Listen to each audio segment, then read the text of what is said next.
Malala Yousafzai. Malala grew up in the Swat Valley in Pakistan, a beautiful green land with snow-capped mountains, rivers and clean, fresh air. Malala loved to go to festivals, play cricket with her brothers, watch DVDs and go on picnics with her friends.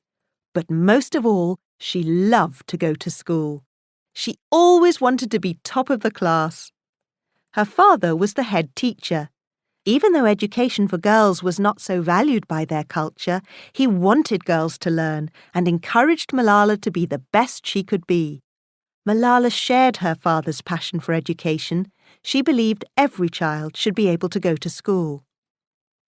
One day, she was taking kitchen waste to throw on the nearby dump, a huge mountain of rubbish and smelly, rotting food covered in flies.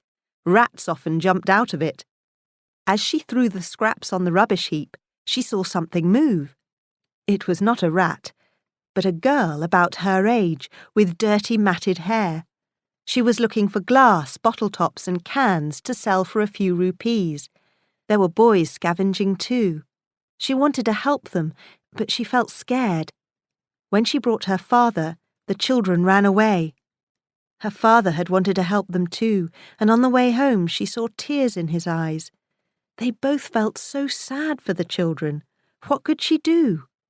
She wrote a letter to God, telling him about the children, asking for strength and courage. She tied it to a stick, put a flower on top, and floated it down a stream flowing into the river Swat. When Malala was 11, the Taliban took control of the main city in Swat. They were Muslims who believed in very strict rules. Soon things changed. Children had to play indoors, and women could only go outside in an emergency.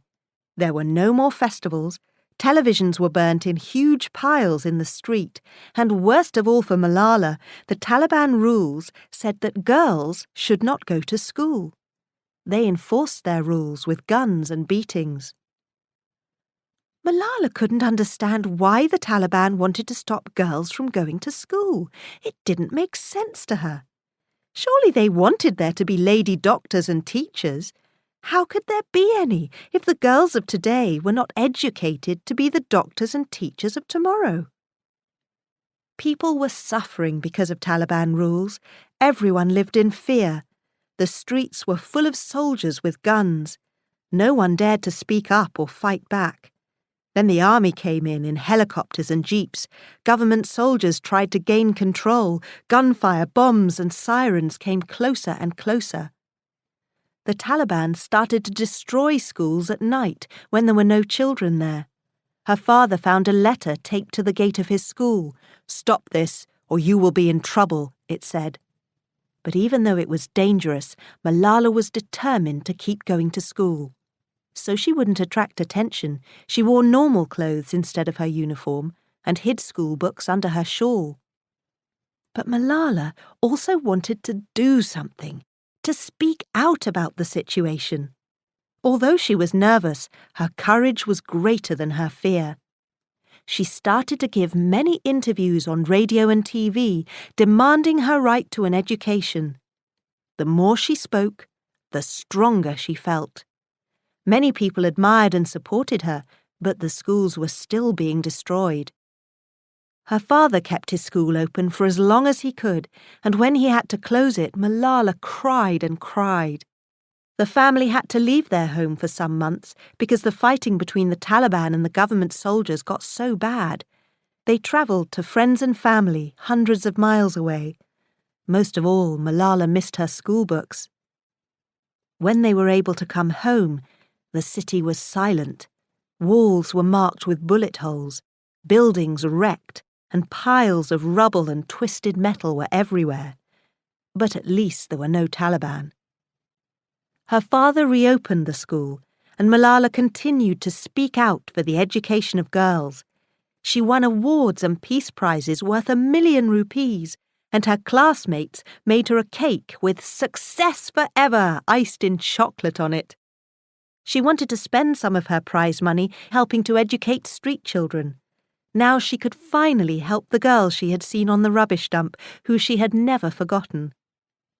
Because she was now so well known, The police warned her family that she was a target for the Taliban.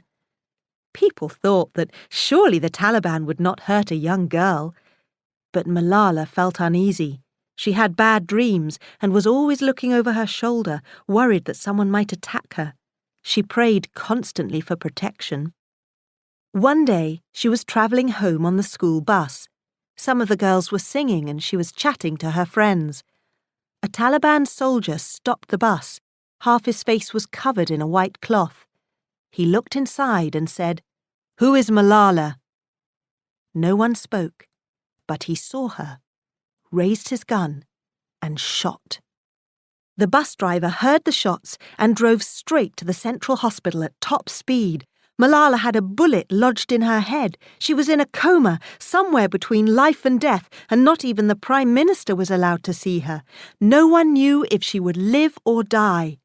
Millions of children around the world prayed for her. Some doctors from the UK transferred her to their hospital in Birmingham in an aeroplane. Through their expert care, Malala survived. The Taliban thought they could silence her, but her voice only got louder. Her story and her message spread around the world. She and her father started the Malala Fund to raise money for girls' education, and she became the youngest person ever to win the Nobel Peace Prize. Malala says she hopes her story will inspire girls to raise their voice, unlock their potential, and demand change. We must believe in the power and the strength of our words, she says. Our words can change the whole world.